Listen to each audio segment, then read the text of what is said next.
Hi friends, நேற்று weight loss challenge டே 8. நான் இன்னைக்கு கண்டினியூஸாக பூசணிக்காய் ஜூஸ் குடிக்க ஆரம்பிச்சிருவேன். எனக்கு இந்த ஜூஸ் குடிக்கிறதுனால எனக்கு சளி பிடிக்கிறது கிடையாது, வீசிங் அந்த மாதிரி எனக்கு எந்த எஃபெக்ட்ஸும் கிடையாது. உங்களுக்கு அது போல் எஃபெக்ட் ஏதாவது இருக்குது அப்படின்னா டீயோ காஃபியோ சர்க்கரை சேர்த்தாமல் குடிச்சுக்கோங்க. முடிஞ்சால் வீக்லி ஒன்ஸ் ஆவது பூசணிக்காய் ஜூஸ் எடுத்துக்கோங்க. இது நம்ம வயிற்றை சுத்தம் பண்ணுறதுக்கு ரொம்பவே ஹெல்ப்ஃபுல்லாக இருக்கும். அதனால ஈஸியாகவே வெயிட் லாஸ் ஆகும். இது செய்யறதுக்காக நான் 100 கிராம் வெள்ளை பூசணிக்காய், இதில் கொஞ்சமாக புதினா இலை, இஞ்சி, கல்லுப்பு, குருமிளகு, கொஞ்சமாக தண்ணி சேர்த்து நல்லா அரைச்சி எடுத்துகிட்டு வந்து இதை நான் வடித்து எடுத்துக்குவேன். வடிக்காமல் குடிக்காதீங்க, ஒரு மாதிரி திப்பி திப்பியாக இருக்கும். வடித்ததுக்கு அப்புறமா பாதி லெமன் ஜூஸ் புழிஞ்சு விட்டுட்டு குடிங்க. நல்லா ஒரு ஜூஸ் குடிக்கிறது போல் ஃபீல் இருக்கும். எனக்கு ரொம்ப பிடிச்சிருக்கு, அதனால நான் அதை கண்டினியூ பண்ணிட்டு தான் இருக்கேன்.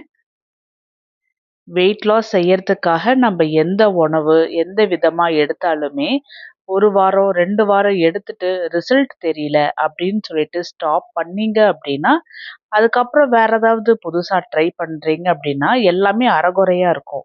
உங்களுக்கு ஒரு நல்ல ரிசல்ட்டுன்னு கிடைக்காது.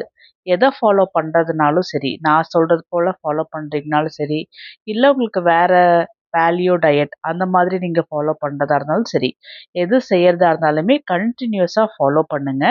அப்போ தான் அதோட ரிசல்ட் நமக்கு கிடைக்கும். இன்னொரு விஷயம் என்னன்னா, 90 டேஸ் வெயிட் லாஸ் சேலஞ்சில் நிறையா பேர் 10 கிலோ அந்த மாதிரிலாம் கம்மி பண்ணியிருக்கீங்க. அதே போல் டயட் தான் இப்போவுமே ஃபாலோ பண்ண போகிறோம். ஆனால் இருந்த மாதிரிக்கு இந்த தடவை ரொம்ப சீக்கிரமாக வெயிட் லாஸ் ஆகாது. ஏன்னா மேல் உள்ள ஃபேட் வந்து ஈஸியாக கரைஞ்சிரும்.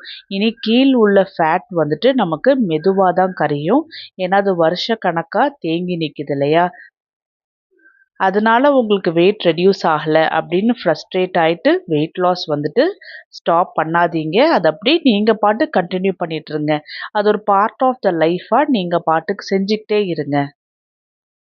ஆனால் நம்மளோட வெயிட்லேயுமே செக் வச்சுக்கணும். டெய்லியுமே காலையில் எந்திரிச்ச உடனே வெறும் வயிற்றுல வெயிட்டை செக் பண்ணி பார்த்துக்கிட்டே இருங்க. இது எதுக்காகனா நமக்கு தெரியறதுக்காக தான். வெயிட் ஏறி இருக்கா, இறங்கி இருக்கா, இல்லை எப்படி என்ன செய்யலாம், அதுக்காக தான். இனி பார்த்தோம்னா வெயிட் குறையிறது வந்துட்டு ரொம்பவே ஸ்லோவாக இருக்கும். ஆனால் உள்ளே இருக்கிற ஃபேட் வந்து கரைஞ்சிக்கிட்டு தான் இருக்கும். நீங்கள் வெயிட் லாஸ் வந்து ஜேர்னி ஸ்டார்ட் பண்ணிட்டு இருந்தீங்கன்னா மட்டும்தான். வெயிட் வந்து குறையலன்னு ஸ்டாப் பண்ணீங்க அப்படின்னா திரும்பி வெயிட் ரீகெயின் ஆகும். நம்மளோட கோலான வெயிட் ரீச் ஆகுற வரைக்கும் நம்ம அந்த கோலை ரீச் பண்ணுறதுக்கு ஓடிக்கிட்டே தான் இருக்கணும், ஸ்டாப் பண்ணக்கூடாது. இப்போ 70 கேஜிஸ் வெயிட் ரெடியூஸ் ஆகிற வரைக்கும் நான் வந்து இந்த வெயிட் லாஸை செஞ்சுக்கிட்டே தான் இருப்பேன். எனக்கு வெயிட் வந்து கம்மியாகும், சில நாள் பார்த்தா எனக்குமே இன்க்ரீஸ் ஆகும். அது சொல்ல முடியாது எப்போவுமே வெயிட் குறைஞ்சிக்கிட்டே இருக்கும் அப்படின்னு. வெயிட் ஏறிடுச்சு அப்படின்னா எதனால் ஏறிச்சு, நேற்று நம்ம என்ன சாப்பிட்டோம், என்ன செஞ்சோம். சில டைம் உடம்பு சரியில்லாமல் இருக்கும், சில டைம் சோம்பேறித்தனமாக சும்மா உட்காந்துட்டே இருப்போம். ஆனால் நல்லா பிரிஸ்காக இருக்கிற நாட்கள்லாம் பார்த்தோம்னா நெக்ஸ்ட் டே நல்லா வெயிட் ரெடியூஸ் ஆகிருக்கும். நம்ம எக்ஸசைஸ் செய்யலினாலுமே வீட்டில் உள்ள வேலை எல்லாமே நல்லா பிரிஸ்காக செஞ்சிட்டு இருந்தால் அதுவுமே ஒரு விதமான எக்ஸசைஸ் தான். எல்லா நாட்களுமே நம்ம ரொம்ப பிரிஸ்காக இருப்போம்னு சொல்ல முடியாது இல்லையா? சில டைம் நமக்குமே ரொம்ப சோம்பேறித்தனமாக இருக்கிறது போல இருக்கும். அந்த நாள் பார்த்தோம்னா சும்மா மேலோட்டமான வேலை மட்டும் பார்த்துட்டு கொஞ்சம் அப்படியே ரெஸ்ட் எடுப்போம், ஃப்ரீயாக இருப்போம். அந்த மாதிரி நாட்களில் நெக்ஸ்ட் டே வெயிட் செக் பண்ணி பார்த்தோம் அப்படின்னா வெயிட் அப்படியே மெயின்டைன் ஆகும். சில டைம் ஒரு 1/2 கிலோ அப்படி ஏறும். ஸோ இது எல்லாமே வந்து யூஷுவலாக இருக்கிறதா. இதுக்காக வேண்டி நம்ம ஸ்ட்ரெயின் ஆகிக்கக்கூடாது. இதனால ஸ்ட்ரெஸ் ஆகிட்டு ஸ்ட்ரெயின் ஆகிட்டு இருந்தோம் அப்படின்னா அதுவே நமக்கு வேற ஏதாவது ஒரு சைடு எஃபெக்ட்ஸில் போய் முடிஞ்சிடும். ஏன் நம்ம இப்படி பண்ணிட்டு இருக்கோம், எதுக்கு நம்மளுக்கு மட்டும் இப்படி, அந்த மாதிரி யோசிக்கவே யோசிக்காதீங்க. நான் இதை பண்ணுறேன், நான் வெயிட் ரெடியூஸ் பண்ணுறேன், அவ்வளோதான். அது மட்டும்தான் நம்மளோட தாட்டாக இருக்கணும். நேற்று காலையில் நான் வெறும் வயிற்றுல வெள்ளை பூசணிக்காய் ஜூஸ் எடுத்துக்கிட்டேன். அதே போல் காலையில் பிரேக்ஃபாஸ்ட்டுக்கு கொஞ்சமாக கத்திரிக்காய் குஜ்ஜி இருந்தது, அது கூட ஓட்ஸ் கஞ்சி தான் எடுத்துக்கிட்டேன். ஜீரக தண்ணி தீந்துருச்சு, அதுதான் ரெடி பண்ணி வச்சிட்ருக்கேன். எப்போவுமே ஜீரக தண்ணி வீட்டில் இருந்துக்கிட்டே தான் இருக்கும். நான் சூடு பண்ணி குடிச்சிக்கிட்டே தான் இருப்பேன். ஜீரக தண்ணி ஆறி போய் குடிக்கிறதுக்கும் கொஞ்சம் சூடாக குடிக்கிறதுக்கும் நிறைய வித்தியாசம் இருக்குது. முடிஞ்ச அளவுக்கு சூடாக குடிங்க. மத்தியானம் கோதுமை ரவால சாதம் போல செஞ்சு எடுத்துக்கிட்டு ரெடி பண்ணி வச்சிருந்த முருங்கைக்காய் உருளைக்கிழங்கு குழம்பும் சுக்கிட்டி கீரை பொரியலும் தான் சூடா ஜீரக தண்ணியோட எடுத்துக்கிட்டேன். ஈவினிங் கருஞ்சீரகம் டீ எடுத்துக்கிட்டேன். கொஞ்சமா ஸ்நாக்ஸ் சாப்பிடணும் போல தோணுச்சுன்னு காரப்பொரி வாங்கி வச்சிருந்தேன். ஸோ காரப்பொரி தான் நான் சாப்பிட்டுக்கிட்டேன். உங்களுக்கு இனிப்பா சாப்பிடணும்னு தோணுச்சுன்னா பொரி உருண்டை இனிப்புல இருக்கும் இல்லையா, அதை செஞ்சு சாப்பிடுங்க. இல்ல கடையிலேயே கிடைக்கும். அத வாங்கி சாப்பிடுங்க.